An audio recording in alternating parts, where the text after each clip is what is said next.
Hey everyone! Today we're diving into how to find your shrimp in this crazy world. Looking for a date? Try the hand-holding app. On his first military bus ride, he found himself in a childhood refuse-to-sit-beside-you situation. Besides this dude named Bubba, his family must be shrimp royalty. His dream?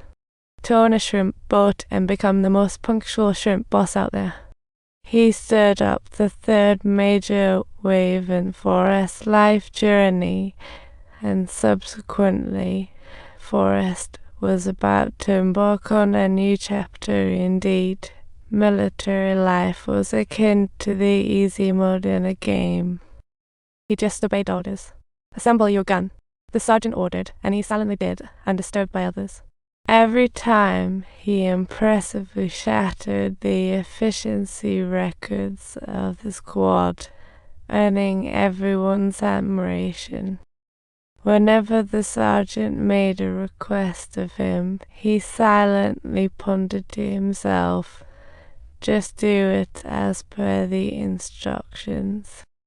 The sergeant told him to polish shoes, and he made them shine like they were on a red carpet. Bubba kept dreaming of his shrimp business, and all he and Forrest could talk about was shrimp, truly a deep conversation. During long nights of boredom, Forrest flipped through a magazine, saw Jenny's pic, and thought, "Who's that?" Jenny, lost in thought, had been expelled and was now scraping by in theatre. Forrest, meanwhile, was following the magazine's address to find her. In a way, Jenny was already jogging toward her dream, though her path wasn't easy. Someone offstage tried to throw money at her, but she kicked him away like a boss girl power.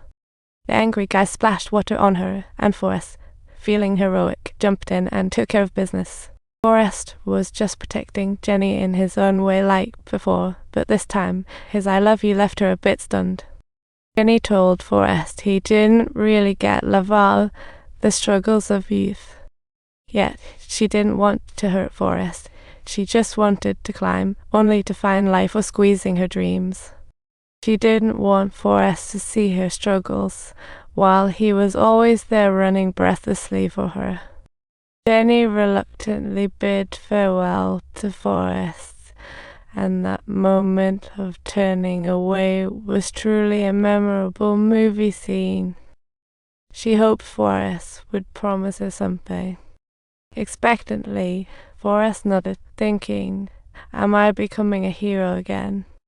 They disappeared from each other's lives again, though Bubba was definitely Forrest's best partner.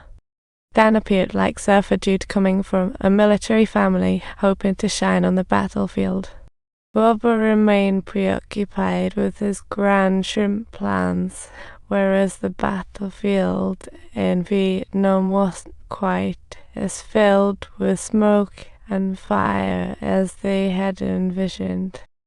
They were constantly patrolling and strolling, feeling like they were just taking a walk in the park. Day and night, they were drenched in rain. Even sleeping was like floating in the authentic water world. In this situation, they didn't really need sleep. After all, they were good buddies. They were all watching Bubba, clearly filled with anticipation. Bubba had it all planned. "When the war's over, I'll take you shrimping. We can eat it however we want." This way, not only would they be fed, but also indulge in some delicious feasts. Forrest was all in and wrote to Jenny, eagerly anticipating her shrimp feast reply. Jenny had become a wandering singer, homeless and free. Meanwhile, Forrest was experiencing a whirlwind on the battlefield. Seeing the casualties, the lieutenant called for retreat, leaving Forrest completely bewildered. It wasn't until Bubba yelled at him to run that he realized, "Oh, I should be running."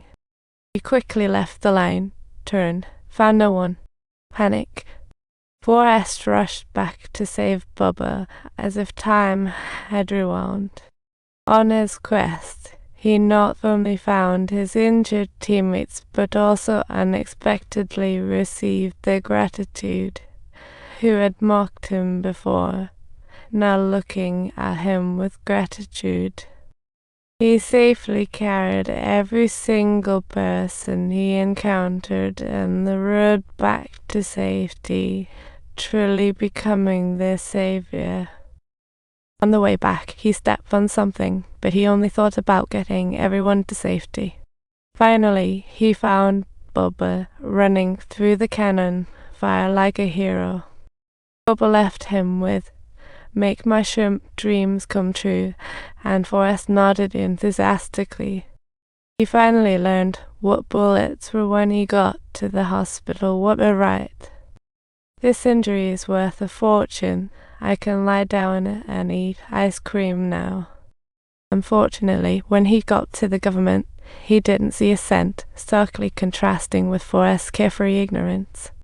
The lieutenant consistently appeared downcast and lacked energy, and during this time, Forrest gradually became aware that he was becoming quite the well-known celebrity. The next day, he was set to receive a Medal of Honor and was eager to tell the lieutenant. But he found the lieutenant was already gone, so he had to keep moving on. The president himself pinned the medal on him, and Forrest felt like a superstar. He was yanked into an anti-war protest and, hilariously, ended up on the stage. Forrest just started to speak, and then became an instant spiritual connection with the crowd. Just then, Jenny appeared out of nowhere, like an old friend reunion. Forrest jumped off stage to greet her.